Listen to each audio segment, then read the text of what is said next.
सबको जय मसीह की। Bible reading Hindi YouTube channel पर आप सबका स्वागत है। आज मैं आपको उत्पत्ति के पहले अध्याय के बारे में पढ़ के सुनाऊंगी, जिसमें सृष्टि का वर्णन है। इससे पहले प्रियो कि हम वीडियो शुरू करें, आप हमारे Bible reading Hindi YouTube channel को सब्सक्राइब करना और बेल आइकन को दबाना ना भूलिए। तो आइए प्रियो, वीडियो शुरू करें।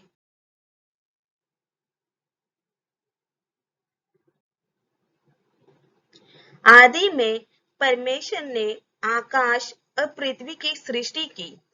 पृथ्वी बेडौल और सुनसान पड़ी थी और गहरे जल के ऊपर अंधियारा था, तथा परमेश्वर का आत्मा जल के ऊपर मंडराता था। जब परमेश्वर ने कहा उजाला हो, तो उजाला हो गया। और परमेश्वर ने उजाला को देखा कि अच्छा है, और परमेश्वर ने उजाला को अंधियारे से अलग किया। और परमेश्वर ने उजाला को दिन और अंधियारा को रात कहा। तथा सांझ हुई, फिर भोर हुआ। इस प्रकार पहला दिन हो गया।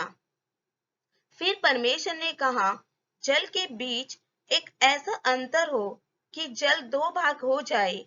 तब परमेश्वर ने एक अंतर बनाकर उसके नीचे के जल और उसके ऊपर के जल को अलग अलग किया, और वैसा ही हो गया। और परमेश्वर ने उस अंतर को आकाश कहा। तथा सांझ हुई, फिर भोर हुआ। इस प्रकार दूसरा दिन हो गया।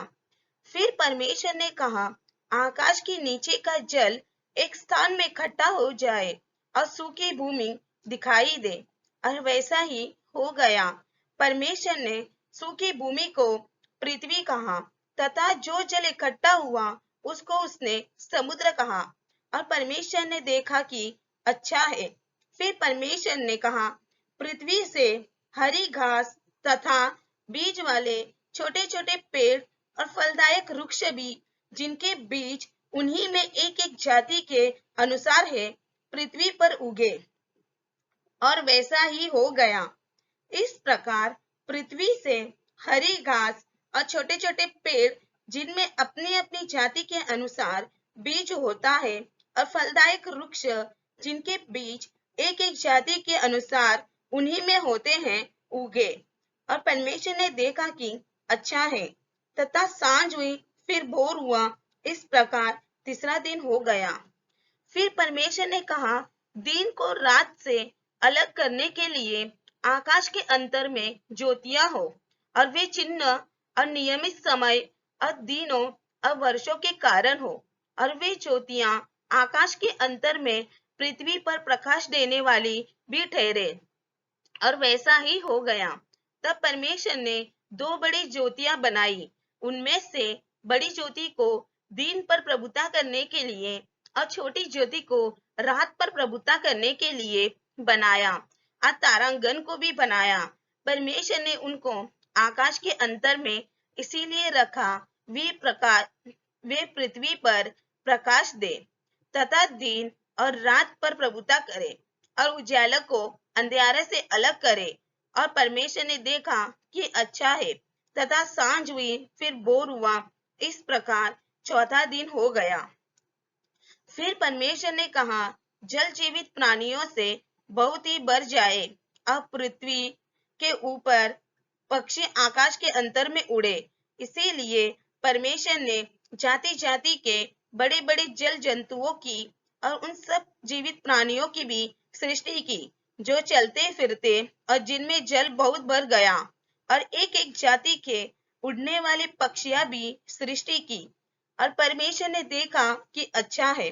और परमेश्वर ने यह कह के उनको आशीष दी, फूलो फलो और समुद्र के जल में भर जाओ, और पक्षी पृथ्वी पर बढ़े। तथा सांझ हुई, फिर भोर हुआ। इस प्रकार पांचवा दिन हो गया।